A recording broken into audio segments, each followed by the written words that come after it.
ઓમ સહનાવવતુ સહનૌ ભુનક્તુ સહ વીર્યંકરવાવહૈ તેજસ્વિનાવધીતમસ્તુ મા વિદ્વિષાવહૈ. ઓમ શાંતિ શાંતિ શાંતિ. હરિ ઓમ. ચાલુ. ઓમ યો બ્રહ્માણં વિદધાતિ પૂર્વં યો વૈ વેદાંશ્ચ પ્રહિણોતિ તસ્મૈ તમ્હ દેવમાત્મબુદ્ધિપ્રકાશં મુમુક્ષુર્વૈ શરણમહં પ્રપદ્યે. ઓમ શાંતિ શાંતિ શાંતિ. હરિ ઓમ. શ્રી ગુરુભ્યો નમઃ. હરિ ઓમ. સદાશિવસમારંભાં શંકરાચાર્યમધ્યમાम् અસ્મદાચાર્યપર્યન્તાં વંદે ગુરુપરંપરાં. વંદે ગુરુપરંપરાં. આજે મંગલાચરણનો જે ફાઇલ મોકલી છે એમાં એક શ્લોક હજી મૂકવાનો રહી ગયો. ગીતા પ્રેસનો એક શ્લોક છે. વાંધો નહીં, ફરીથી પાછી મોકલી દઈશ, એટલે પછી પ્રિન્ટ કાઢવી હોય તો કાઢજો. પહેલા પાના પર શ્વેતાશ્વતરનો છે, બીજા પાના ઉપર વિષ્ણુ સહસ્રનામનો છે. વાહ, સરસ. મંગલાચરણ બોલી.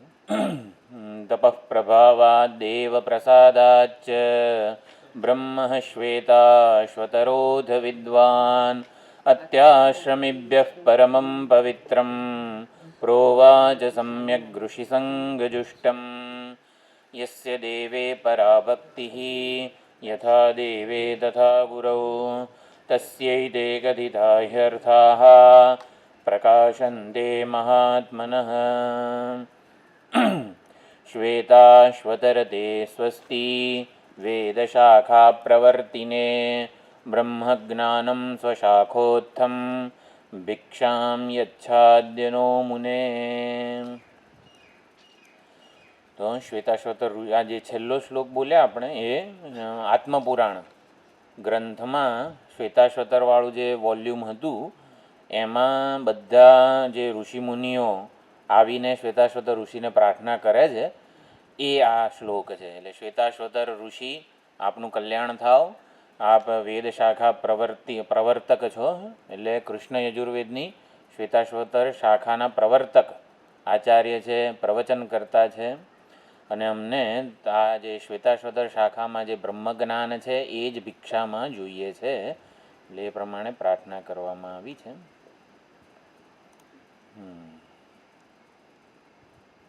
આપણે પાના નંબર 19 ઉપર એક નાનું પૂર્વ પક્ષી છે જે ત્યાં આવેલા છીએ.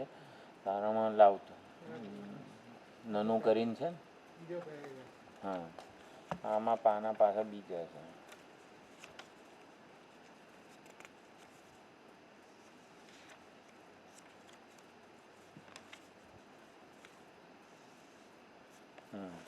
નનું ભવે દેવમ જે છે પૂર્વ પક્ષ. આપણે પ્રવેશ ભાષ્યનું જરાક ચેન્ટિંગ વગેરે કરી રહ્યા છીએ. સુનત સુજાત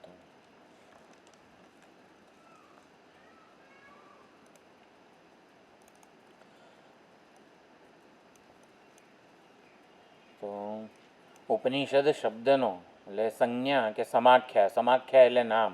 તો ઉપનિષદ એવી સમાખ્યા કે નામ ઉપરથી પણ બ્રહ્મ વિદ્યા મોક્ષનું સાધન છે અને કર્મ વગેરેથી નિરપેક્ષ એટલે કે કર્મના સહાય વગરની બ્રહ્મ વિદ્યા મોક્ષનું એકમાત્ર સ્વતંત્ર અને પર્યાપ્ત સાધન છે. આ ત્રણેય વસ્તુઓ યાદ રાખવાની આપણે.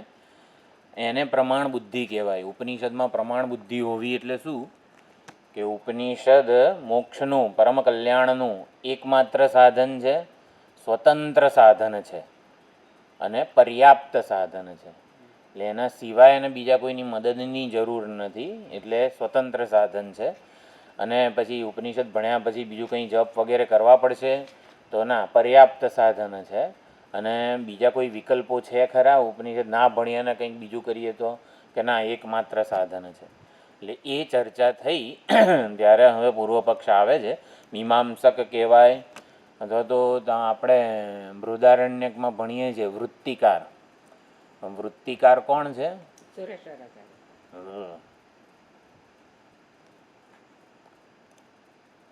બૃહદારણ્યક ભાષ્ય રચ્યું શંકરાચાર્યજીએ, એની પહેલાં કોઈકે બૃહદારણ્યક પર આખી વૃત્તિ લખી કાઢેલી છે. એ મુખ્ય પૂર્વ પક્ષ બનીને આવે છે બૃહદારણ્યકમાં. ભર્તૃપ્રપંચ એવું નામ આપણને યાદ હોય તો, ભર્તૃપ્રપંચ. તો એવા બધા જે છે થોડાક મીમાંસકો એકદેશીઓ કહેવાય, એ હવે પ્રશ્ન વગેરે ઉઠાવે છે. વાર્તિક કહેવાય, વૃત્તિ નહીં, વૃત્તિકાર. તો હા, હવે આપણે બોલીએ, બરોબર. નનુ ભવેદેવમ ઉપનિષદારંભ યદિ વિજ્ઞાનસ્ય એવ મોક્ષસાધનત્વં ભવેદ. બરોબર, ઉપનિષદ આરંભ. ચાલો ભણીએ ઉપનિષદ, વાંધો નથી, પણ એવું નક્કી તો થવા દો પહેલાં કે વિજ્ઞાનસ્ય એવ, બ્રહ્મ વિજ્ઞાન, બ્રહ્મ વિદ્યાનું જ મોક્ષ સાધનપણું છે. એ જ હજી ક્યાં નક્કી થયું છે? તો બ્રહ્મ વિદ્યા ભણાવવા તમે લોકો બેસી ગયા છો. એટલે પૂર્વ પક્ષી એવું કહે છે, ન ચેતદસ્તિ કર્મણામપી મોક્ષ સાધનત્વ અવગમાત. બરોબર, મોક્ષ, હું થોડો ધીરે બોલું. મોક્ષ સાધનત્વ અવગમાત એટલે કર્મણામ મોક્ષ સાધનત્વ, ગુલાબનું લાલપણું, એટલે લાલ ગુલાબ. એટલે આ જો છઠ્ઠી વિભક્તિ કર્મણામ, ગુલાબનું, અને મોક્ષ સાધનત્વ એટલે લાલપણું, ગુલાબનું લાલપણું એટલે લાલ ગુલાબ. તો એવી રીતે આમાં કરવું હોય બંને પ્રથમા કરી નાખવાની.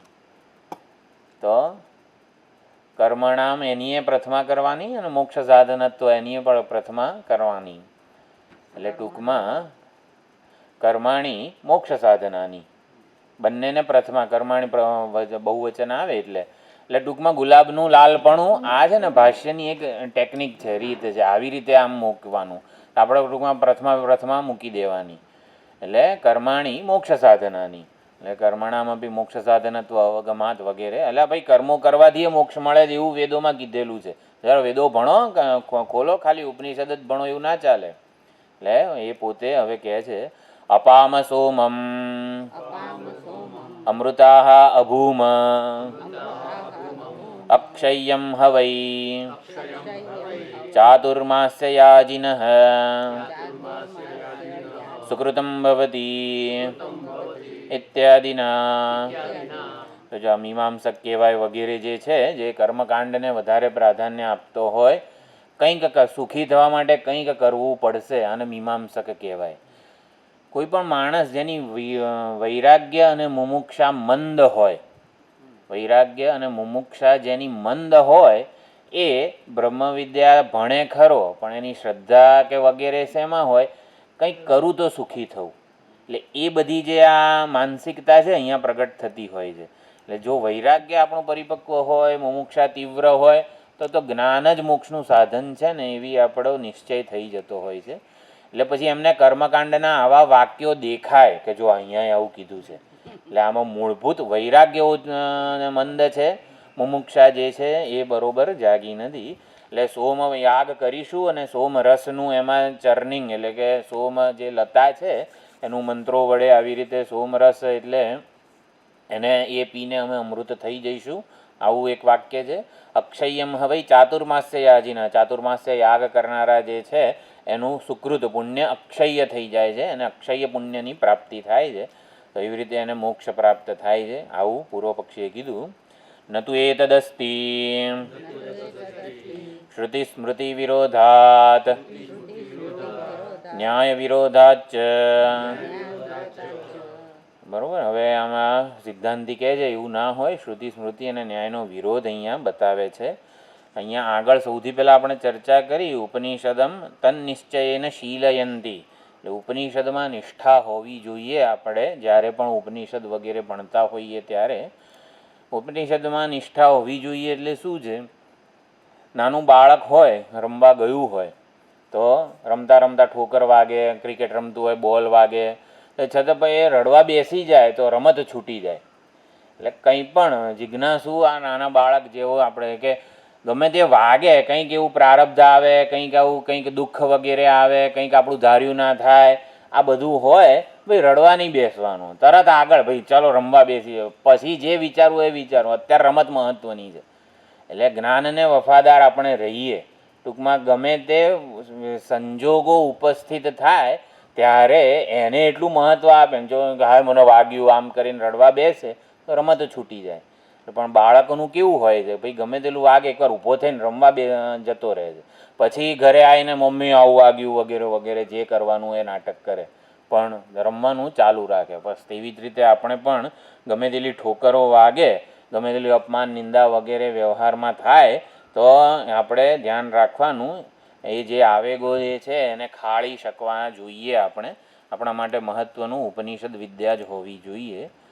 કારણ કે વ્યવહારમાં ભગવાને એ અર્જુનને એ જ કીધું, આ બધા દ્વંદ્વો ઉપસ્થિત થવાના જ છે, મને કોઈ દ્વંદ્વ હેરાન ના કરે એ શક્ય જ નથી. દેહાભિમાન અથવા તો દેહ ધારણ કરેલો છે એટલે દ્વંદ્વો ઉપસ્થિત થવાના જ છે. એને એટલા જ માટે જગતને મિથ્યા કીધું છે, દ્વંદ્વોને મિથ્યા કીધા છે કે ઇટ ડઝન્ટ કાઉન્ટ.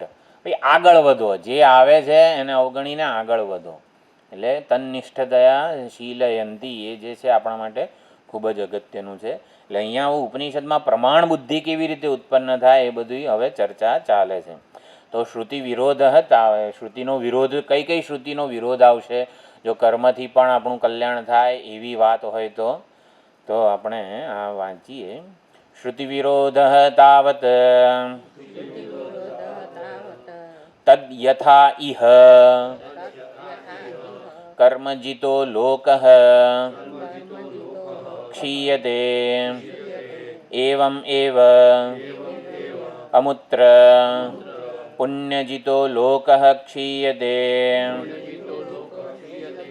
અહીંયા કીધું આ આપણા માટે પ્રબળ પ્રમાણ કહેવાય. જો પહેલાંના જે વાક્યો હતા અપામ સોમ અમૃતા ભૂમ, એ પણ પ્રમાણ જ છે અને આ પણ પ્રમાણ જ છે. તો બંનેનો વિરોધ આવે ત્યારે શું કરવાનું?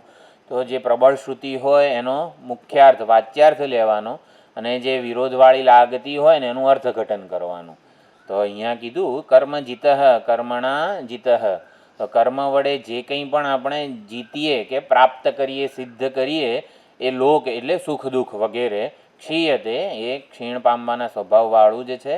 એવમ એવ અમૂત્ર, એટલે આ લોકમાં સુખી થવાનું સાધન છે કર્મ, અને પરલોકમાં સુખી થવાનું સાધન છે વિદ્યા દેવલોક. જે કંઈ પણ આપણે ઉપાસના વગેરે કરીએ એ બધા પુણ્યો ટૂંકમાં, તો એ બધું પણ ક્ષીણ થવાના સ્વભાવવાળું જ છે. આ છાંદોગ્ય ઉપનિષદમાં કીધું, બહુ પ્રસિદ્ધ કોટેશન છે. તમેવં વિદ્વાન અમૃતઃ ઇહ ભવતી. નૃસિંહ પૂર્વ તાપનીય ઉપનિષદ આ અનુભૂતિ પ્રકાશમાં હવે ભણવામાં આવશે. એના ઉપર પણ વિદ્યારણ્ય સ્વામીજીએ બધા શ્લોકો રચેલા છે. મારા ખ્યાલથી શંકરાચાર્યજીએ ભાષ્ય પણ રચેલું છે નૃસિંહ પૂર્વ અને ઉત્તર તાપનીય ઉપનિષદ ઉપર. એટલે તમ એવમ વિદ્વાન, એ આત્મતત્વને જાણીને જ વિદ્વાન અમૃતઃ ઇહ ભવતી, અહીં અને અત્યારે જ અવિનાશી અક્ષય વગેરે થાય છે. જાણીને અમૃત થાય છે એટલે કે અમૃત સ્વરૂપ છે. ન અન્ય પંથા વિદ્યતે અયનાય. શ્વેતાશ્વતરનો જ અયનાય મોક્ષાય, અયન એટલે મોક્ષ, આપણું અંતિમ ગંતવ્ય જે છે, જીવન લક્ષ્ય છે, પરમ નિશ્રેયસ છે, એના માટે આ જ્ઞાન બ્રહ્મ વિદ્યા ઉપનિષદ સિવાય બીજો કોઈ ઉપાય નથી. પુરુષ સૂક્તમનો છે અન્ય પંથા વિદ્યતે અનાય. ન કર્મણા ન પ્રજયા ધનેન ત્યાગેનૈકે અમૃતત્વમાનશુઃ.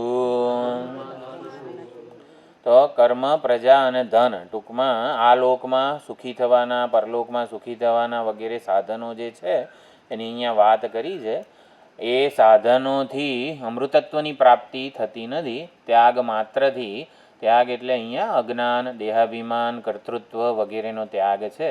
તો એ ત્યાગ માત્રથી જ અમરતા કોઈકે એટલે કે આવી રીતે વિરક્ત યતિઓ સંન્યાસીઓએ અમૃતત્વની પ્રાપ્તિ કરેલી છે. પ્લવાહ્યેતે અદૃઢા યજ્ઞરૂપા અષ્ટાદશોક્તમ અવરમ યેષુ કર્મ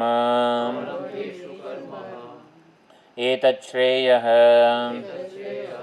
યેભિનંદન્તિ મૂઢાઃ જરામૃત્યુમ તે પુનરેવાપિયંતિ. બરોબર. મુંડક ઉપનિષદમાં આપણે જોયું છે.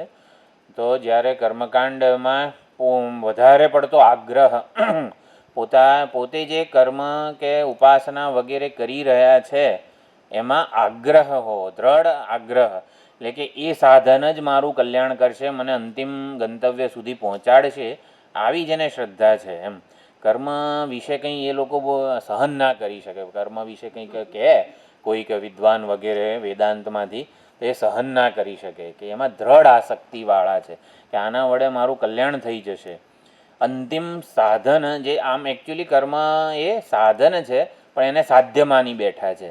એના માટે કીધું પ્લવા એટલે હોડી, નાવડી એ અદૃઢા છે. અદૃઢા છે એટલે સાગર વચ્ચે જ આપણને ડૂબાડનારી છે સંસાર સાગરમાં.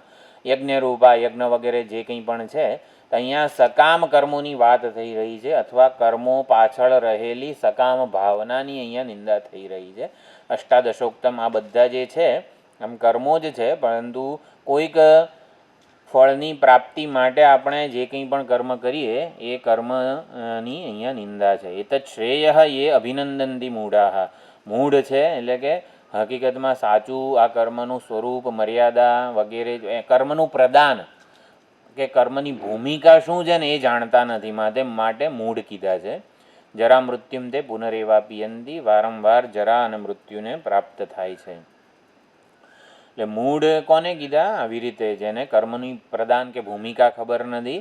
વેદોક્ત કર્મોને જાણું છું હું, એના અનુષ્ઠાનથી મને આવી રીતે ફળ પ્રાપ્ત થઈ જશે, મારું કલ્યાણ થઈ જશે. એટલે કર્મના અનુષ્ઠાનથી એને મૂઢ અહીંયા કીધેલા છે. મીમાંસકો છે કોઈ પણ સાધનમાં દ્રઢ આસક્તિવાળા. આપણે ગમે તે વસ્તુ કરતા હોઈએ પરમાત્માની પ્રાપ્તિ માટે, એમાં દ્રઢ આસક્તિ હોય, પરમાત્માના સાચા સ્વરૂપને જાણ્યા વગર, સુખના સાચા સ્વરૂપને જાણ્યા વગર જે કંઈ પણ કરીએ ને એ મીમાંસકે કર્મકાંડી જ કહેવાય. એટલે હકીકતમાં એટલે જિજ્ઞાસુ વગેરે જે છે એની જે વિચારણા છે એ જ સાચી છે. બાકીના બધા આ જ કોટીમાં આવી જાય. કંઈક કરું ને સુખી થઈ જવું એની 18 પ્રકારના, એટલે જે વૈદિક કર્મકાંડ જે છે એમાં 18 એટલે જે અગ્નિહોત્ર વગેરે છે એમાં 18 અવયવો, એટલે 11 બ્રાહ્મણો ને એવી રીતના વ્યક્તિ એના ઘટકો છે. ટૂંકમાં યજ્ઞ યાગના ઘટકો છે. તો આપણે પાંચ કર્મો જેવી રીતે 5 વડે થાય, યજમાન, પત્ની, માનુષવિત્ત, દૈવવિત્ત અને યજમાન, પત્ની, ના હા એવું જ કંઈક ગણતરી કરેલી છે એમાં. હા, નિરીક્ષક બ્રહ્મા હોય. એટલે એ 18 અવયવો જે છે એની જ વાત છે આમાં. તો ટૂંકમાં એટલે કર્મકાંડ વગેરે આપણે દ્રઢ આસક્તિવાળાની જ વાત છે. આનાથી મારું કલ્યાણ થઈ જશે એવું જે માને છે એને મૂઢ કીધા છે. પછી ન અસ્તિ અકૃત કૃતેન, તો કૃતેન કર્મણા, જે કર્મ વડે અકૃત, અકૃત એટલે જે કર્મ દ્વારા પ્રાપ્ત નથી, કંઈક કરીએ પ્રાપ્ત થાય એને કૃત કહેવાય. પણ અકૃત એટલે કંઈક કરીએ પ્રાપ્ત થાય નહીં, એવો અકૃત એવો મોક્ષ કર્મ વડે પ્રાપ્ત થતો નથી. અકૃત એ આપણું આત્મ સ્વરૂપ છે.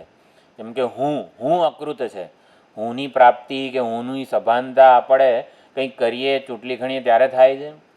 કંઈક કરવાથી હુંની સભાનતા વગેરે નથી, હું માટે પ્રેમ નથી. કંઈક કરીએ તો હું માટે પ્રેમ જન્મે. ભાઈ લાડુ બનાવું તો હું મને ગમું, ભાઈ ના એ તો કારેલાનો રસ પીવું હોય હું તો મને ગમું જ એમ. એટલે અકૃત એટલે મોક્ષ એટલે કે હુંની પ્રાપ્તિ કોઈ કર્મથી નથી. આ પણ મુંડકો ઉપનિષદનો પ્રસિદ્ધ મંત્ર છે. કર્મણા બધ્યતે જંતુ વિદ્યયા ચ વિમુચ્યતે તસ્માत् કર્મ ન કુર્વન્તિ યતયઃ પારદર્શિનઃ. આ બહુ પ્રસિદ્ધ છે વાક્ય. બૃહસ્પતિએ સનત સુજાત વગેરે જે છે ગ્રંથમાં, એમાં કચ્છને ઉપદેશ આપે છે. બૃહસ્પતિનો પુત્ર કચ્છ, એમાં કર્મણા બધ્યતે જંતુહુ. હવે આના ઉપર તો ઘણી ચર્ચા થઈ છે. કર્મથી જીવ બંધાય એટલે કર્મ કરીએ એટલે શું કે હું વિશેનો ખ્યાલ, ઉપાધિ કલ્પિત ખ્યાલ ચાલુ રહે કે આ કરનારો હું છું. એ દેહાભિમાન, કર્તૃત્વ વગેરે બાંધનારું છે, કર્મ બાંધનારું નથી વગેરે ઘણી ચર્ચા થઈ છે.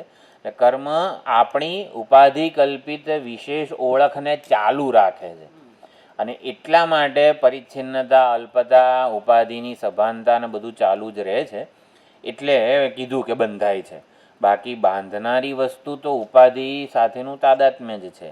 એટલે ઉપાધિને કર્મ છોડવાની વાત ઉપનિષદોમાં વારંવાર કેમ આવે છે? કારણ કે મુમુક્ષુએ ઉપાધિને મહાન બનાવવાની નથી. કર્મ અને ઉપાસનાઓ ઉપાધિને મહાન બનાવે છે. એટલે કર્મથી બંધાય છે જીવ. એટલે શું? આ રીતે ઉપાધિને મહાન બનાવવાની રેસમાંથી એ બહાર આવતો જ નથી. દયાનંદજીનું બહુ સુંદર ઉદાહરણ છે. એક ઓલા પાંજરામાં ઉંદરો દોડા દોડ કરી રહ્યા છે, રેસ લગાવી રહ્યા છે. એમાં પહેલો આવે છે, રેસ જીતી જાય, પહેલો આવે એ કેવો હોય? ઉંદર જ રહેવાનો છે. એ કંઈ માણસ નથી થઈ જવાનો, અને પાછો પાંજરામાં જ રહેવાનો છે. એ કર્મણા બધ્યતે જંતુ. એમાં બહુ સુંદર એ ઉદાહરણ આપતા હતા. રેટ રેસ એવું એ કહેતા હતા કે રેટ ઉંદરો બધા ભેગા થયા હોય અને એમાં રેસ લગાવે પાંજરામાં, તો જે પહેલો આવે એ ઉંદર જ રહેવાનો છે. એ કંઈ વિશેષ નથી થવાનો.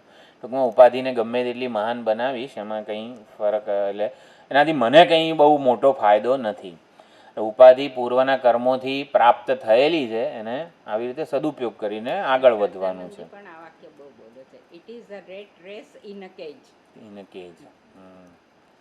તસ્માત કર્મ ન કુર્વંતી એટલે શું? કર્મ વડે મારે મારી ઉપાધિને મહાન બનાવવાની નથી. હું ગમે તે કરું એનાથી મારે ઈશ્વરને ઈશ્વરને મહાન બનાવવાના છે. મારે ઉપાધિને મારે વિશેષ એવી બનાવવાની નથી. એ આ શ્લોકનો અર્થ છે. એટલે આપણે જરા એ રીતે સમજવાનું. કર્મ બાંધે છે વગેરે એવું બધું નથી. કર્મનો વિરોધ એટલો જ છે કે ઉપાધિની ઓળખને ચાલુ રાખે છે, વિશેષ ઓળખને. એટલે યતયઃ પારદર્શિનઃ, યતિઓ કે જેમને ઉપાધિથી જ છૂટવું છે, તો ઉપાધિને મહાન બનાવીને કરે શું? એટલા માટે કર્મ કરતા નથી. આ સારું થોડું વધારે લાંબુ થઈ જાય છે, ખબર નહીં, જે હોય કે જો આપણે તો ખાલી ચેન્ટિંગ કરવા માટે આ પાછું રિપીટ કરી રહ્યા છીએ. બરોબર છે ને? અજ્ઞાનમલપૂર્ણત્વાદ પુરાણો મલિન સ્મૃત તત્ક્ષયાત વૈ ભવેત મુક્તિ નાન્યથા કર્મ કોટિભિઃ. અજ્ઞાનમલપૂર્ણત્વાદ પુરાણ મલિન સ્મૃત. જીવ વગેરે જે છે એ અજ્ઞાનને લીધે જ પોતાના સાચા સ્વરૂપને જાણતો નથી, મલથી પૂર્ણ છે, અને માટે એ અજ્ઞાનનો ક્ષય થવાથી જ ભવેત મુક્તિ નાન્યથા કર્મકોટિભિઃ. એ બધા જ પ્રકારની વિશેષતાઓ, વિભક્તતા એટલે હું તમારા કરતાં જુદો છું વગેરે, એ જે જુદાઈની લાગણી જે છે ને એને મળ કીધેલો છે.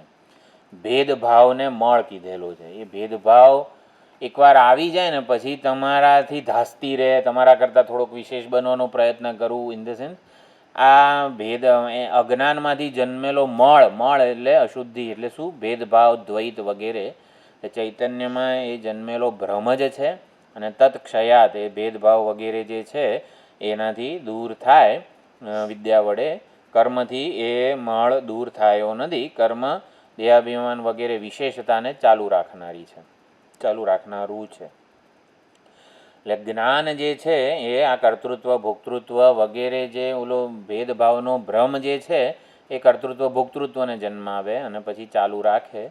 તો જ્ઞાન જે છે એનો ક્ષય કરનારું છે, માટે મુક્તિ થાય. પ્રજયા કર્મણા મુક્તિ ધનેન ચ સતામ નહીં ત્યાગેન એકેન મુક્તિ સ્યાદ તત અભાવે ભ્રમંતી અહો. તો કર્મણા પ્રજયા ધન, આ બધા સતામ સત્પુરુષો વગેરે જે છે એની મુક્તિ પ્રજા ધન કર્મ વગેરેથી નથી. આ બધા સાધનો અનાત્માને ઉત્કૃષ્ટ કરનારા છે. પ્રજા કર્મ અને ધન વગેરે જે કંઈ પણ સાધનો છે અનાત્મ લોકની પ્રાપ્તિના સાધનો છે. એટલે સત્પુરુષો કે જે વિરક્ત વગેરે જે છે એ તો એના ત્યાગથી જ મુક્તિ પ્રાપ્ત કરે છે. તદ અભાવે એટલે ત્યાગના અભાવે જ્ઞાનના અભાવે બધા ભ્રમણ જ કરે છે, ભટકી રહ્યા છે સંસાર સાગરમાં. સનત સુજાતનો બહુ પ્રસિદ્ધ સ્વામીજીનો ફેવરેટ આ શ્લોક આવે છે. કર્મોદયે કર્મફલાનુરાગાઃ તથાનુયંતિ ન તરંતિ મૃત્યુમ જ્ઞાનેન વિદ્વાંસ્તેજભ્યેતિ નિત્યમ ન વિદ્યતે હ્યન્યથા તસ્ય પંથાઃ. કર્મોદય સનત સુજાતનો બહુ જ પ્રસિદ્ધ આ શ્લોક છે. મારો વિચાર શ્વેતાશ્વતર જ્યારે નક્કી થયું ને પહેલાં સનત સુજાતનો પણ વિચાર આવ્યો હતો, પણ ઉપનિષદો બધા થઈ જાય પછી એમાં કોટેશન બહુ આવે ને, શંકરાચાર્ય જે ભાષ્ય રચ્યું છે અને બીજી ટીકાય છે, તો એટલે પછી મેં કીધું ચાલો શ્વેતાશ્વતર લઈ લઈએ. તો કર્મોદયે કર્મફલાનુરાગાઃ તથા અનુયંતિ, તો કર્મફળમાં રાગ હોય એટલે વૈરાગ્ય મુમુક્ષા વગેરે એકદમ તીવ્ર ન હોય ત્યારે આમ આપણે જ્ઞાનને વફાદાર સાધના કરતા હોઈએ, શ્રવણ મનન નિધિધ્યાસન આ અંતેને બધું કરતા હોઈએ, ડાહડમરા હોઈએ ટૂંકમાં, પણ પૂર્વે જો કર્મફળમાં રાગ, હજી ઓલું સુખ ત્યાં ક્યાંક સુખ છે એમ સંસારના વગેરેમાં ક્યાંક સુખ છે, ત્યાં જઈશ ને પછી સુખી થઈ જઈશ, આવી કંઈક આને કર્મફળમાં રાગ કહેવાય. એટલે કર્મફળના રાગવાળા ભલે ડાહડમરા દેખાતા હોય, ભણતા હોય વગેરે, પણ પ્રારબ્ધ કર્મોદયે કોઈક કર્મનો એવો ઉદય થાય કે ચાલો એક મહિના માટે સત્સંગ વગેરે કેન્સલ થયું હોય ધારો કે, તો એ ત્યાં પહોંચી જાય, એટેસથી જલસા કરીએ એમ. એટલે ડાહડમરા લાગતા હોય ને ક્યાં ફસાય, ક્યાં પાછા એંગેજ થઈ ગયા એમ. એટલે કે કર્મફળમાં રાગ હશે ને તો કંઈક કર્મ એવું ઉદય થાય કે સત્સંગનો જો પ્રવાહ થોડોક ઓછો થાય તો ફરીથી ત્યાં આસક્ત થઈ જાય. એટલે કર્મફળમાં રાગવાળા જે છે ને એની આવી હાલત છે. તે અનુયંતી, શું લખ્યું છે, તે તથાનુયંતી ન તરંતી મૃત્યુ, મૃત્યુને તરવાનું ભૂલી જાય છે પછી એ. અલા આપણે તો આ દેહાભિમાન ને મૃત્યુ ને વગેરેથી મુક્ત થવાનું છે. તો એ તથાનુયંતી, તથા એટલે તે કર્મને અનુયંતી એનું અનુસરણ કરવા લાગે છે, અને માટે કર્મફળમાં રાગ જે છે ને એ આપણો મુક્ત થવો જોઈએ એવું કીધું. જ્ઞાનેન વિદ્વાન તેજ અભ્યેતિ નિત્યમ, તો જ્ઞાન વડે જ્ઞાનને પ્રમાણ બુદ્ધિથી, બ્રહ્મ વિદ્યા જે છે એને પ્રમાણ બુદ્ધિથી જો અધ્યયન થયું હોય તો કર્મફળનો રાગ છે ને એ જતો રહે. અને તેજ અભ્યેતિ નિત્યમ, તેજ એટલે આત્મ સ્વરૂપને આત્મલોકને એ જે નિત્ય છે એને પ્રાપ્ત થાય છે. એને પ્રાપ્ત કરવાનો બીજો કોઈ માર્ગ નથી. એટલે કર્મોદય થાય ત્યારે પણ મૃત્યુને તરવાનો માર્ગ છૂટે નહીં. જો પૂર્વેનું પ્રારબ્ધ કંઈક પ્રબળ હોય અને પાકે ત્યારે પણ મૃત્યુને તરવાનો માર્ગ છૂટે નહીં. એના માટે જ કર્મયોગ છે. કર્મયોગથી કર્મફળનો રાગ દૂર થાય છે. ભાઈ કર્મફળ મારા માટે મહત્ત્વનું નથી, ઈશ્વરની પ્રસન્નતા કે આરાધના વગેરે જે છે નિસ્વાર્થ ભાવના એ મહત્ત્વની છે. એટલે કર્મફળનો રાગ ઓછો થાય, જ્ઞાનથી ઓછો ના થાય, એ તો કર્મયોગ વગેરેથી જ ઓછો થાય. એટલે એ પ્રમાણે વિવેક જ્ઞાનપૂર્વક નિત્ય જે આત્મલોક આત્મ સ્વરૂપ જ્યોતિ સ્વરૂપ છે એને પ્રાપ્ત થાય છે. હા, એટલે લોકેસ્મિન દ્વિવિધા નિષ્ઠા, જીવન જીવવાની બે પ્રકારની પદ્ધતિ છે. એટલે આપણે અત્યારે જે જીવન જીવી રહ્યા છીએ એમાં આ બે પ્રકારની નિષ્ઠા કહો. નિષ્ઠાનો અર્થ ત્રીજો અધ્યાયનો શ્લોક છે, લોકેસ્મિન દ્વિવિધા નિષ્ઠા. મેં સૃષ્ટિના પ્રારંભથી બે પ્રકારની નિષ્ઠાનો ઉપદેશ આપેલો છે. તો નિષ્ઠાનો અર્થ શંકરાચાર્યજી અનુષ્ઠેય તાત્પર્યમ એવો કરેલો છે. અનુષ્ઠેય તાત્પર્યમને એકે ટીકાકારોએ સમજાયો જ નથી. શંકરાચાર્યજીએ લખ્યું નિષ્ઠા એટલે શું, તો કે અનુષ્ઠેય તાત્પર્યમ. પણ અનુષ્ઠેય તાત્પર્ય એટલે શું? એક કોઈ ટેવ નથી. મધુસૂદને સમજાયું નથી, આનંદગીરીએ સમજાયું, કંઈ નહીં. જે મહાન ટૂંકમાં આપણે જેમને ફોલો કરી રહ્યા છીએ એવા કોઈ આચાર્યોએ નિષ્ઠા શબ્દનો અર્થ સમજાયો જ નથી. નિષ્ઠા જીવન જીવવાની પદ્ધતિ, આપણે કોને પ્રાધાન્ય મનમાં આપીને જીવી રહ્યા છીએ. એટલે પોતાને વ્યવહાર કરતા હોઈએ ત્યારે કર્મયોગની જે ભાવના છે, એટીટ્યૂડ જે પૂર્વકનું જીવન હોય.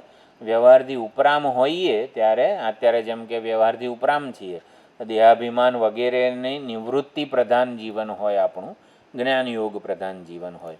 એ જીવન જીવવાની આ બે જ પ્રકારની પદ્ધતિ છે. એટલે વૈદિક કાળમાં તો ભગવાને સ્વાર્થ વગેરે, ભાઈ મારું કંઈક કરવું પડે, એને તો કોઈ સ્થાન જ નહોતું. સમષ્ટિ જ ધ્યાન રાખે એવી જ રીતનો એ વખતે વૈદિક કાળમાં બધું જીવન હતું લોકોનું. યજ્ઞ વગેરે સહયજ્ઞ પ્રજા સૃષ્ટવા, બહુ સુંદર 3જા અધ્યાયમાં ચર્ચા થઈ છે એની. એટલે કર્મફળમાં રાગ વગેરે જે છે એ મુમુક્ષુ માટે ઝેર સમાન છે. ટૂંકમાં એ ગમે ત્યારે વિષ પ્રસરી જાય નહીં, એનું ધ્યાન રાખવા માટે કર્મયોગ સાધન છે. એવં ત્રયી ધર્મમનુપ્રપન્નાઃ ગતાગતં કામકામા લભન્તે. 9મા અધ્યાયમાં ત્રયી ધર્મ એટલે જે વેદોક્ત કર્મકાંડ. ત્રયી ધર્મ એટલે 3 વેદમાં જે ધર્મ એટલે કર્મકાંડ વગેરે કહેવામાં આવેલા છે એને જ અનુપ્રપન્ના, એને જ શરણાગત થયેલા. શરણાગત થયેલા એટલે એ જ જીવનનું એને જ અપનાવેલું છે જીવનમાં. બસ આ કર્મ કરીશું, આ કર્મ કરીશું વગેરે.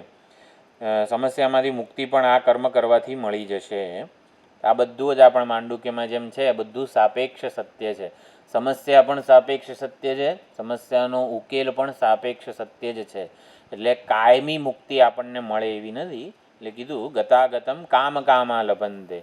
મુખ્યત્વે આ શ્લોક જે 2 છે 9મા અધ્યાયના, એ સકામ ભક્તિની નિંદા કરવા માટે છે. સકામ ભક્તિ એટલે શું? Sugar coated capsule. એટલે બાળક જે કડવી દવા લેવાનો નથી કે એને નથી લેવી વગેરે, તેને સમજાવીને આમ તેમ કરીને ઓલી મીઠી ગોળી આપી દઈએ. એટલે સકામ ભક્તિ, હા ભાઈ ચાલ ને ઈચ્છા પૂર્તિ માટે તું આ કર, ભગવાનને પહેલાં પ્રસન્ન કર વગેરે. એટલે ભલે ભગવાન તારી આ ઈચ્છા પૂરી કરશે. રાજસ બનાવે, સકામ કર્મ કરે, એનું કલ્યાણ જ નહીં થાય. એટલે સુખી થવાનો માર્ગ જ નથી પછી એમ. બનશે, સાત્વિક માર્ગ ખુલશે. તો આ પ્રમાણે ત્રયી ધર્મ એટલે અહીંયા ત્યાં કોન્ટેક્સ્ટ છે સકામ ભક્તિની, થોડીક સકામ ભાવના જે છે એની નિંદા કરનારા છે. તો હા, શ્રમાર્થમ આશ્રમશ્ચાપી વર્ણાનામ પરમાર્થતઃ. બીજો શ્લોક આ એક જ છે. તો આશ્રમ, વર્ણાશ્રમ ધર્મો જે છે, વર્ણાશ્રમ કર્તવ્યો જે છે, વર્ણાનામ આશ્રમાહા, તો વર્ણ અને આશ્રમ બંનેનો જે કર્તવ્ય વગેરે જે છે, શ્રમાર્થમ, એ તો ખાલી થાક, આપણે પરિશ્રમ રૂપ જ છે. થાકી જઈએ ને એના માટે વર્ણાશ્રમ ધર્મ, વર્ણાશ્રમ કર્તવ્ય વગેરે છે. એટલે વર્ણાશ્રમના કર્તવ્યોથી પણ આપણને અનિત્ય ફળ જ મળશે. શ્રમ એટલે અહીંયા સમજવાનું કે આપણે વર્ણાશ્રમ કર્તવ્ય, આપણી અત્યારની જે ભૂમિકા વગેરે જે છે એને કર્મયોગ નહીં બનાવીએ તો એ શ્રમ છે. અહીંયા સીધું એવું અર્થઘટન એવું નથી કરવાનું કે આપણા વર્ણાશ્રમ કર્તવ્યો થાકી જઈએ એના માટે છે. એટલે શું, થાક ત્યારે લાગે જો કર્મયોગ નહીં બન્યો હોય તો. એટલે સ્વવર્ણાશ્રમ ધર્મેણ તપસા હરિતોષણાત, અપરોક્ષાનુભૂતિનો પહેલો શ્લોક છે, એમાં આ જ રીતે મંગલાચરણ કરેલું છે. વર્ણાશ્રમ ધર્મ કર્તવ્યો, અંતઃકરણ શુદ્ધિ, કર્મયોગ વગેરેનું જ સાધન છે. સ્વધર્મ પરિપાલન, યજ્ઞભાવ વગેરે કર્મયોગની જ અહીંયા સ્તુતિ થઈ રહી છે. એટલે ધ્યાન રાખવાનું કહે છે મુમુક્ષુને આ પ્રમાણે. આશ્રમૈહી કયું છે આગળ બોલવાનું બાકી છે ને. તો પરમાર્થતઃ, હકીકતમાં તો આ શ્રમ એટલે સાચી રીતે તો શ્રમ રૂપ જ છે. એટલે શું, પરમાર્થતઃ, પારમાર્થિક રીતે તો વર્ણાશ્રમ ધર્મો અંતઃકરણ શુદ્ધિ દ્વારા કલ્યાણનું સાધન છે. પણ જો કર્મયોગની ભાવના, એટીટ્યૂડ આપણે ભૂલી જઈએ, પોતાની ઈચ્છા પૂર્તિ માટે વેદોક્ત કર્મો કરતા રહીએ તો એ થાક જ છે એવું છે. આશ્રમૈ ન ચ વેદૈશ્ચ યજ્ઞૈ સાંખ્યૈ વ્રતૈ તથા ઉગ્રૈ તપોભિઃ વિવિધૈ દાનૈ નાનાવિધૈ અપી ન લભન્તે તમાત્માનં લભન્તે જ્ઞાનિન સ્વયં.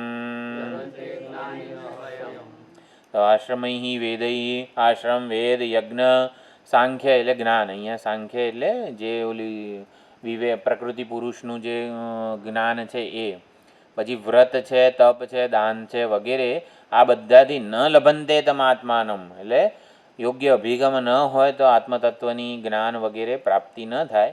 પણ લભન્તે જ્ઞાનીન સ્વયં પોતાનામાં જ એ આત્મલોક એટલે કે બ્રહ્મ વિદ્યા વડે એ આત્મલોકને જાણે છે, પ્રાપ્ત કરે છે એવું અહીંયા કીધું. એટલે ટૂંકમાં આ બધું તપ દાન જેટલી પણ સાધનાઓ કીધી, આશ્રમ વર્ણાશ્રમ કર્તવ્યો વગેરે બધા એ યોગ્ય અભિગમપૂર્વક થવા જોઈએ એવું અહીંયા કીધું છે. ત્રયીધર્મમ અધર્માર્થમ કિમ પાકફલસન્નિભમ નાસ્તિ તાત સુખમ કિંચિત અત્ર દુઃખશતાકુલે. તો ત્રયી ધર્મ જે છે એ અધર્મનો હેતુ છે. અધર્માર્થમ એટલે અધર્મનો હેતુ છે. કિમ પાક ફળ, કિમ પાક ફળ જે છે એ દેખાવમાં બહુ સારું લાગે, ખાઈએ તો ઝેર વગેરે ટૂંકમાં હોય એટલે ઉપરથી સારું લાગે પણ ખાઈએ તો આપણું કલ્યાણ ન થાય, ઉલટાનો નાશ થાય. તો ત્રયી ધર્મ અધર્મનો હેતુ છે અને કિમપાક ફળ જેવું છે, સેંકડો દુઃખોથી ભરેલું છે. કિમપાક ફળ આવું છે. કિમપાક નામનું એક ફળ આવે છે, ખબર નહીં હવે આપણે અહીંયા હા એ અખંડાનંદજીએ પણ સેમર શબ્દ જ લખેલો છે.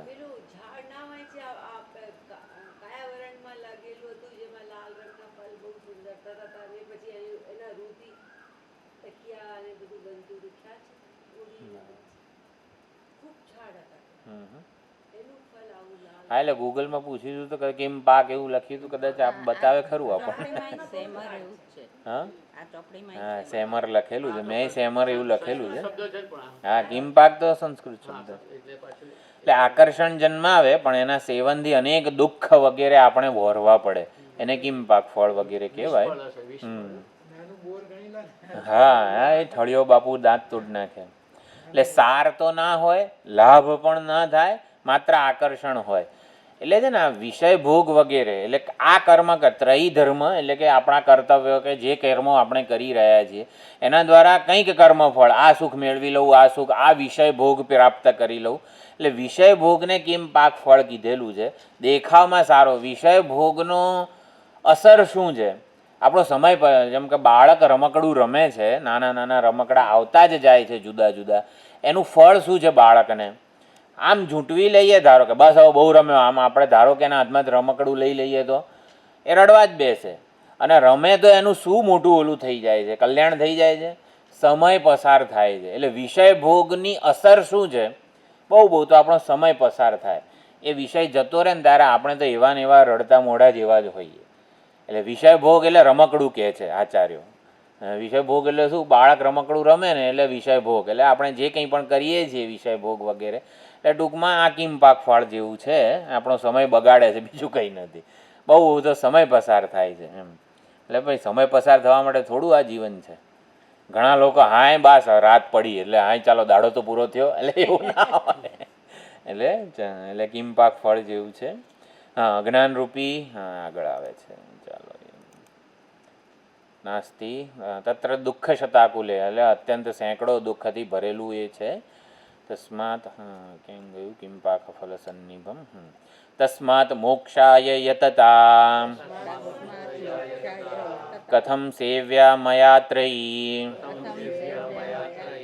માટે એનાથી મોક્ષ માટે પ્રયત્ન કરી રહેલો એવો હું, એના વડે આ ત્રયી ધર્મનું સેવન કેવી રીતે થાય?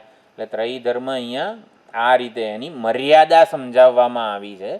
જો અહીંયા આપણે સમજવાનું વર્ણાશ્રમ ધર્મ ત્રયી ધર્મ વગેરે સકામ ભાવે કરીએ ને તો કિમ પાક ફળ જેવું છે. એટલે ટૂંકમાં આપણે એનું પૂરું થઈ ગયું.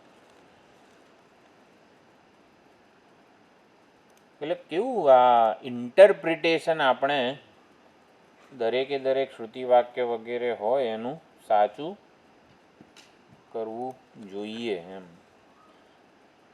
એટલે ઘણીવાર સ્વામીજી કહે છે ને કે આ ગ્રંથો રૂપે પુસ્તકો ઉપલબ્ધ થઈ ગયા ને ત્યારથી આચાર્ય પાસે ભણવાનું ઓછું થઈ ગયું, આચાર્ય પાસે જઈને એમ. ઘણીવાર સ્વામીજી આવી રીતે કહે છે, હા વાંચી લઈશું એમ. એ ખરેખર ઓલા પ્રોફેસર વિશે બધા R&D કે શું કહેવાય રિસર્ચ કરનારા નહીં. હું નરસિંહ મહેતા પર રિસર્ચ કરું છું. એટલે પણ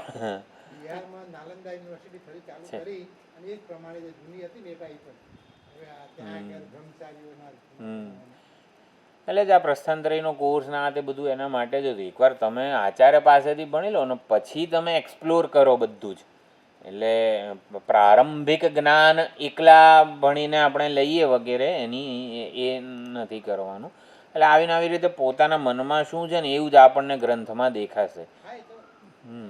પોતાનો નિશ્ચય જ પ્રતિફલિત થતો હોય છે. પછી જો આમાં આવું જ કીધું છે ને એવું થાય પછી એમ. પૂર્વ પક્ષી છે.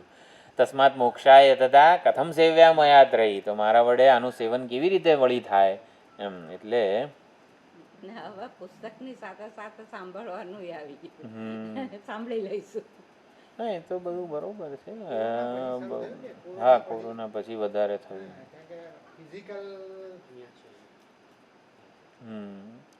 એટલે વ્રત દાન તપ આ બધી જ વસ્તુઓ જે છે, જો આપણે કંઈક કર્મફળની લાલચથી આકર્ષણથી કરતા હોઈએ તો અનિત્ય ફળ આપનારું છે. એનું એ જ જો કર્મનું ફળ અનિત્ય છે, બરાબર, આવું આપણે સમજ્યા છીએ. કર્મનું વ્યાવહારિક સ્થૂળ જે ગણતરીવાળું ફળ જે છે ને એ અનિત્ય છે. એનું એ જ કર્મ અવિનાશી ફળ પણ આપે. કઈ રીતે? અંતઃકરણ શુદ્ધિ વગેરે દ્વારા. એટલે કર્મયોગ આ નેહાભિક્રમનાશોસ્થી પ્રત્યવાયોને વિદ્યતે, એમાં સ્વલ્પમપ્યસ્ય ધર્મસ્ય ત્રાયતે મહતો ભયાત. અભિક્રમનો નાશ, અભિક્રમ એટલે કર્મફળ, કર્મફળ એટલે જે આપણે પ્રાપ્ત કર્યું પહેલું એ આપણી પ્રગતિ, આપણી કર્મફળ જે કંઈ મળ્યું એનો નાશ થતો નથી યોગ બુદ્ધિપૂર્વકના જીવનમાં. એટલે એ કર્મનું ફળ અનિત્ય છે વગેરે. આપણે સકામ ભાવે અથવા તો કંઈક પોતાના આપણને શું જોઈએ છે આ બધી જ વસ્તુઓ જ્યારે યોગ્ય નિશ્ચયપૂર્વક ન થયું હોય ત્યારે અનિત્ય કહેવાય. યથાર્થ બુદ્ધિથી કર્માનુષ્ઠાન વ્રતદાન તપ થાય તો કલ્યાણ થાય જ છે.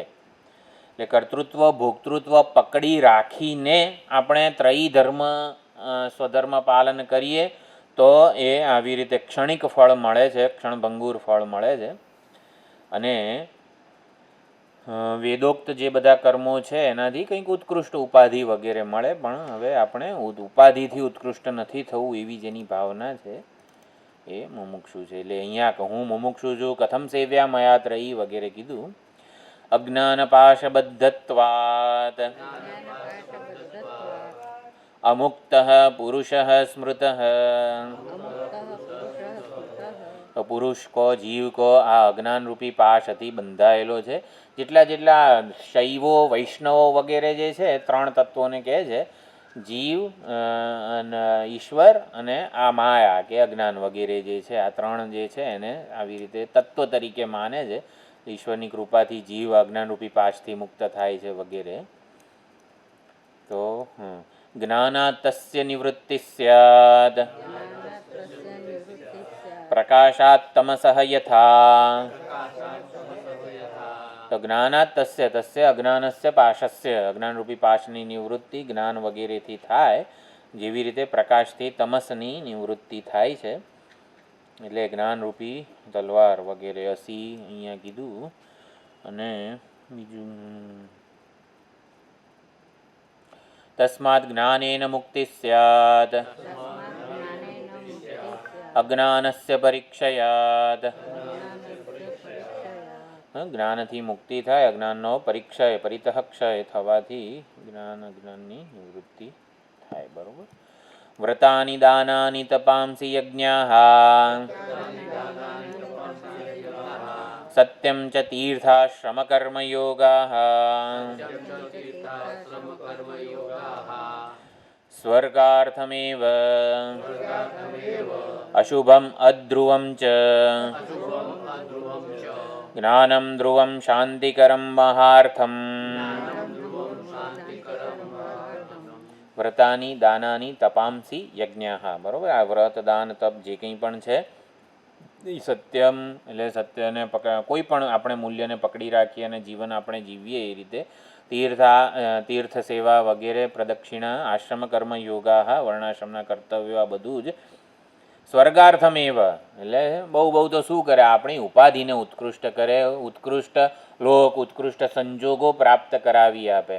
આ બધા સકામ પુણ્ય કર્મો છે. સકામ પુણ્ય કર્મ જે છે ને એ ઉત્કૃષ્ટ સંજોગો, ઉત્કૃષ્ટ ઉપાધિ, ઉત્કૃષ્ટ સુખ.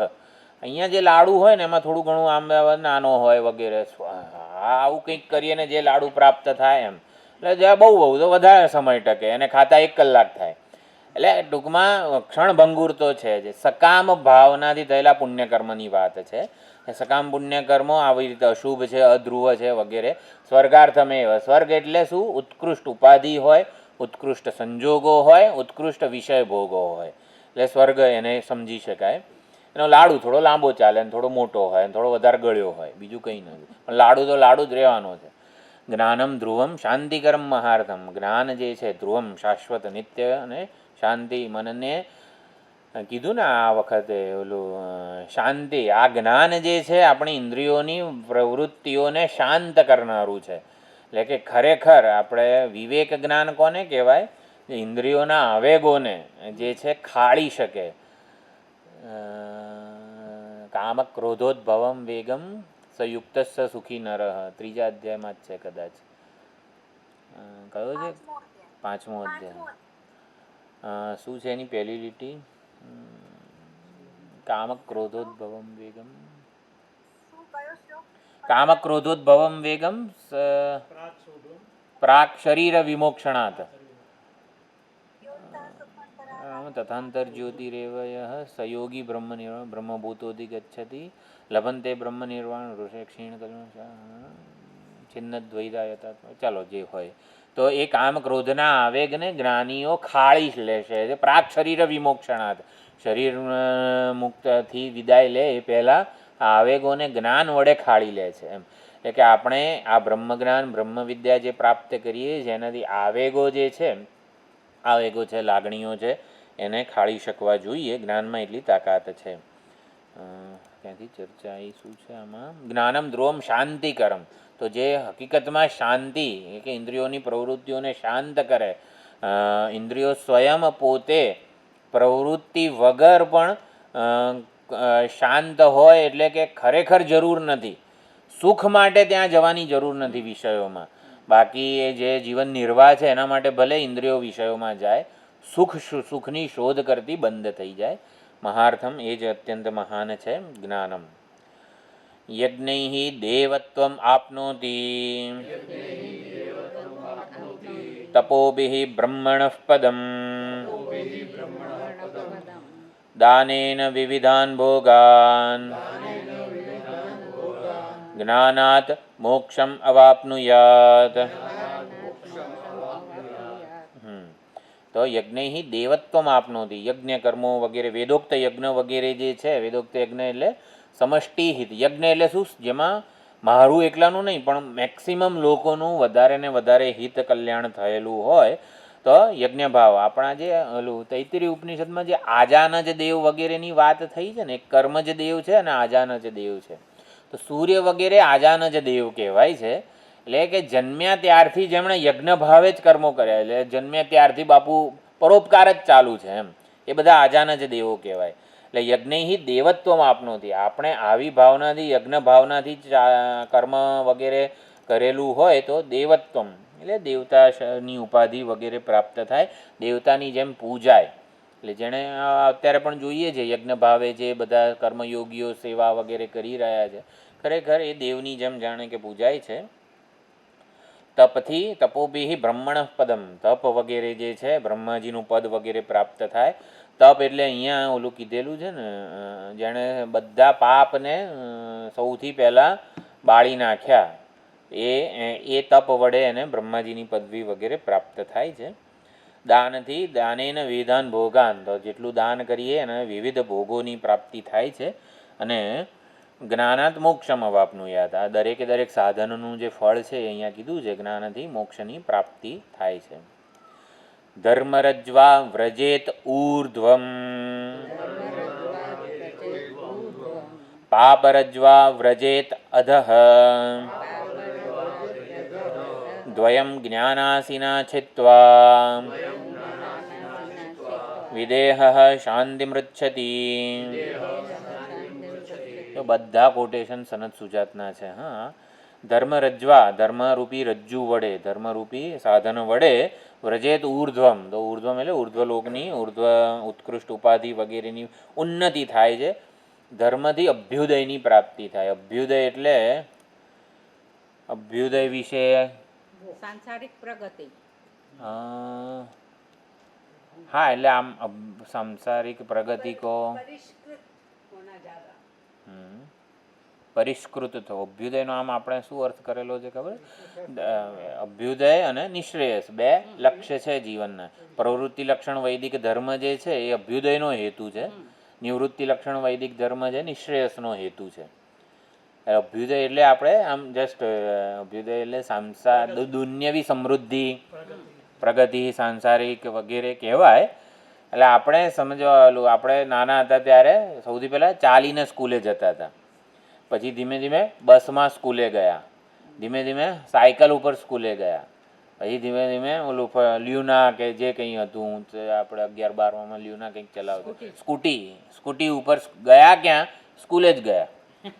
પણ પહેલાં ચાલીને ગયા, પછી બસમાં ગયા, 1.25 રૂપિયાની ટિકિટ હતી મને ખબર છે. એટલે ટૂંકમાં આવી રીતે જવું છે સ્કૂલે જ, પણ સ્કૂલે જવાનું સાધન તમારું ઉત્કૃષ્ટ થતું જાય છે. આને અભ્યુદય કહેવાય.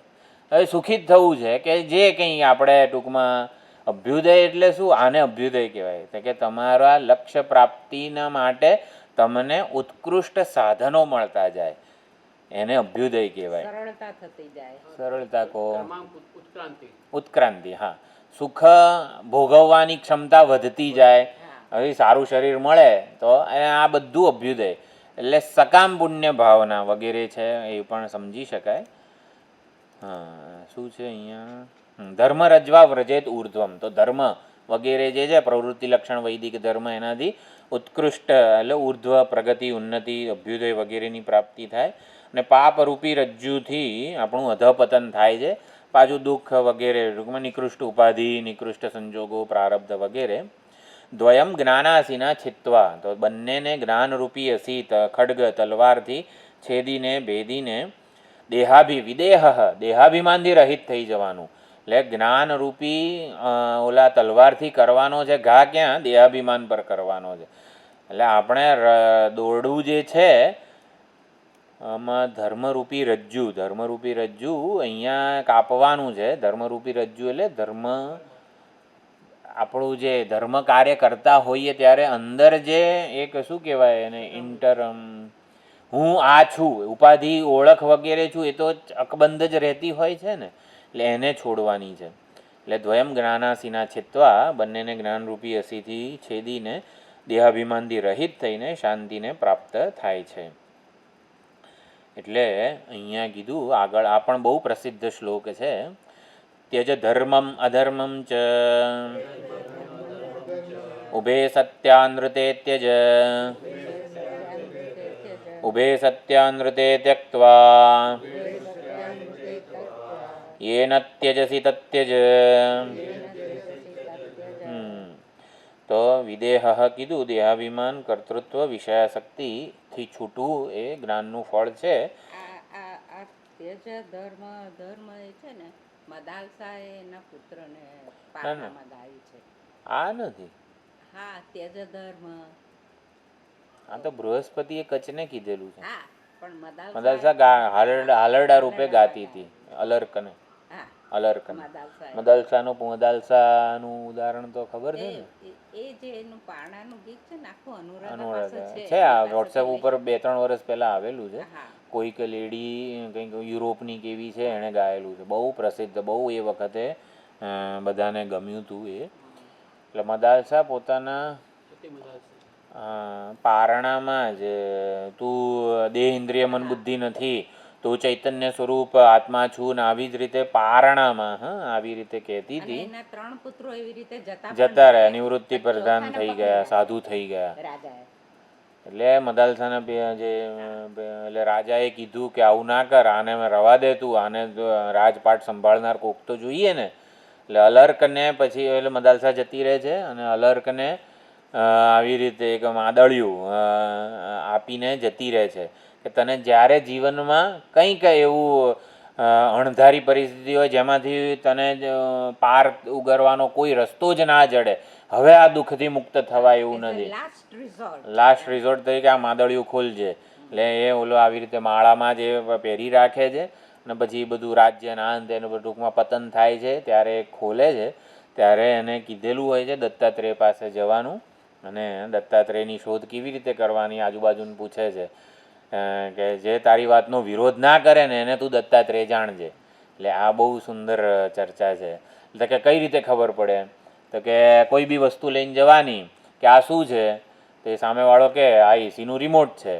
આ તો કંઈ એસીનું રિમોટ હોય, એ કંઈ ધોળા રંગનું હોય, આ તો બીજું કંઈક છે.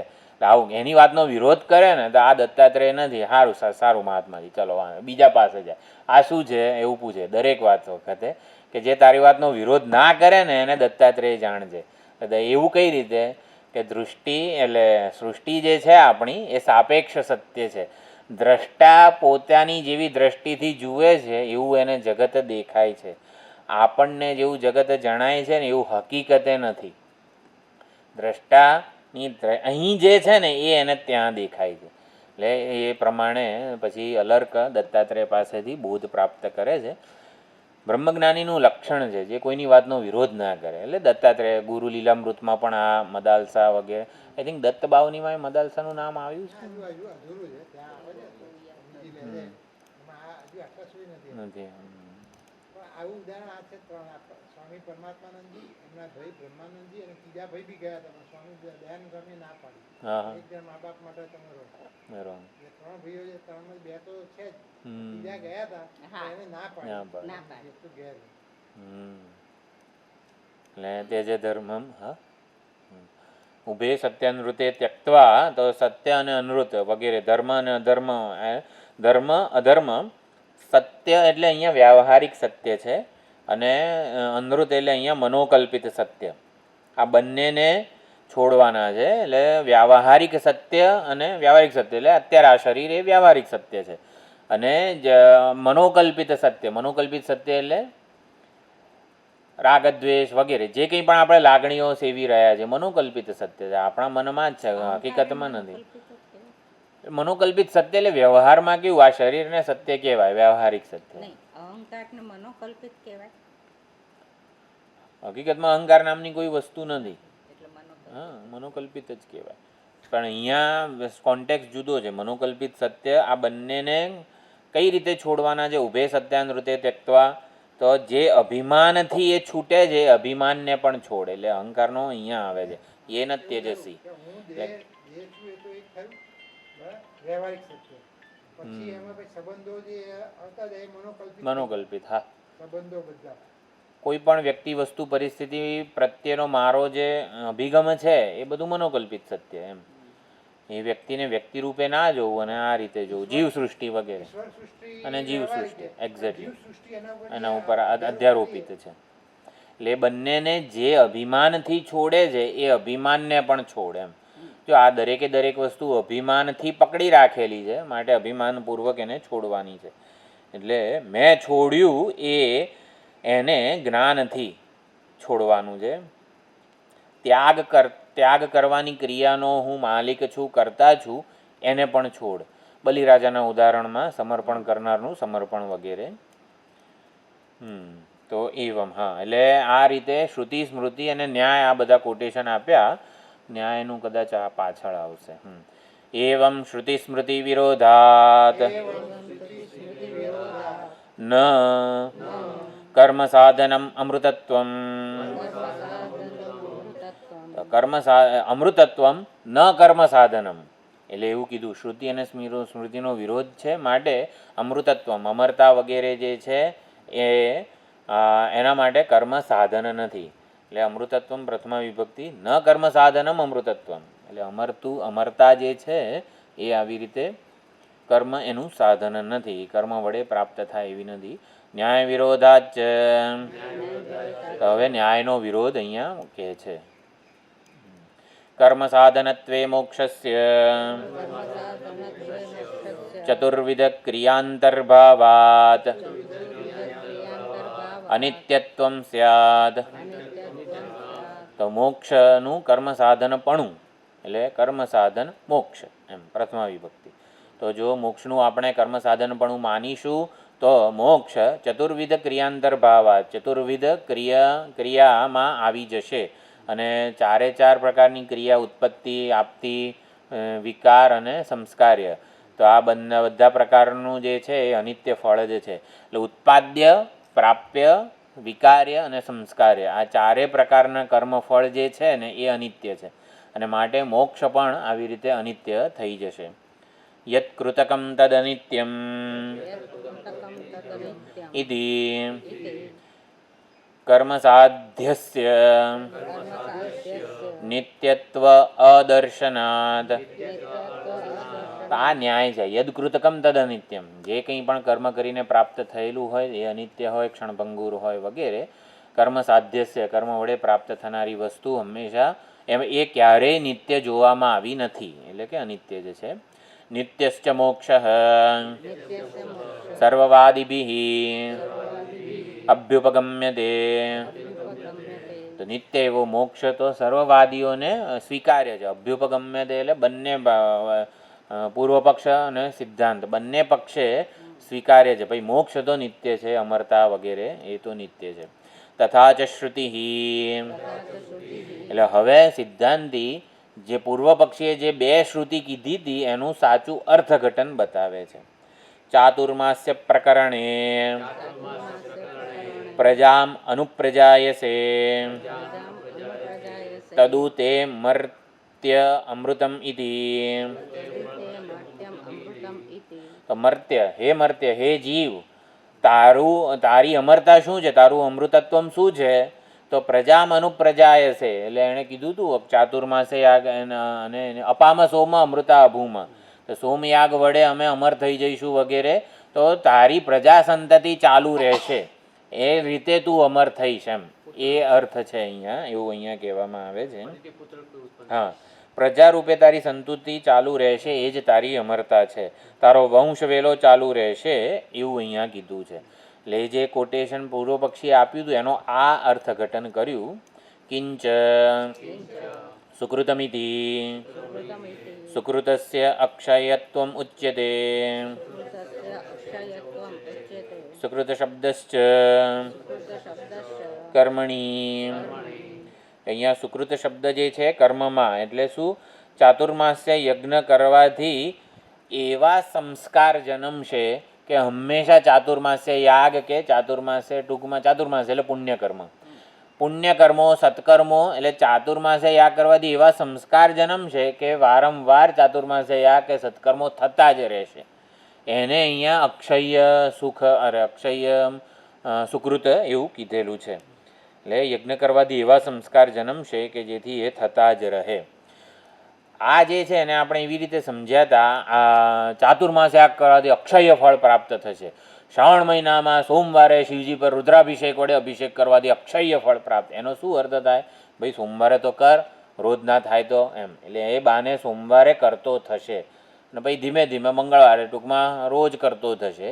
એટલે જ્યારે એવું કહેવામાં આવે શ્રાવણ મહિનાના સોમવારે રુદ્રાભિષેક કરવાથી અક્ષય ફળ પ્રાપ્ત થાય, એનું ઓલું પ્રયોજન એટલું જ છે કે એટલીસ્ટ ના કરતો હોય તો સોમવારે કરે, ધીમે ધીમે એના સંસ્કાર પડે, રોજ કરતો થાય, રુદ્રાભિષેક વગેરેથી પુણ્ય વગેરે પ્રાપ્ત થાય. પ્રાયશ્ચિત્ત કહેવામાં આવેલું છે રુદ્રમને, સૌથી મોટામાં મોટું, સૌથી મહાન, સૌથી પ્રબળ પ્રાયશ્ચિત્ત કહેવામાં આવેલું છે. અને જ્યાં રુદ્રાભિષેક રોજ થતો હોય છે ત્યાં આ દારિદ્ર્ય છે, દુકાળ છે વગેરે બધું પડતું નથી. દારિદ્ર્યમ નોપજાય વગેરે ઘણી રુદ્રમની મહત્તા ત્યાં કહેવામાં આવેલી છે, રુદ્ર સૂક્ત, રુદ્રાભિષેક વગેરેની. એટલે એ અર્થ અહીંયા કર્યો. હવે પૂર્વ બ્રધર્સની જે પ્રસ્તાવના છે હા એમાં પણ કહે છે રુદ્રાધ્યાયી વસેદ્યત્ર, ત્યાં ધન ધાન્યની સમૃદ્ધિ થાય છે અને દારિદ્ર્યમ નોપજાયતે. એક આ પહેલું છેલ્લું ચરણ યાદ છે. નનુ એવં તર્હિ કર્મણામ દેવાદિ પ્રાપ્તિ હેતુત્વેન બંધ હેતુત્વમ એવ. તત પછી શંકા કરી પૂરો. તત કર્મો વગેરે જે છે દેવતા વગેરે ઉત્કૃષ્ટ યોનિની પ્રાપ્તિ કરાવે ને તોય બંધનો હેતુ જ રહેવાના છે. કે હા સત્યમ સ્વતઃ બંધ હેતુત્વમ. એટલે કર્મ શું બંધનનો જ હેતુ છે? તો અહીંયા કર્મની જે મર્યાદા બતાવી સિદ્ધાંતિએ, એ મર્યાદા એ કર્મની નિંદા નથી. કર્મથી પરમ પુરુષાર્થ વગેરે જે છે મોક્ષ એ નથી મળતા. એટલે કર્મ રૂપી સાધન ઉપર આપણે અંતિમ સુખની આશા રાખીને બેસીએ તો એ આશા ન રાખી એટલું જ અહીંયા કહેવાનું છે.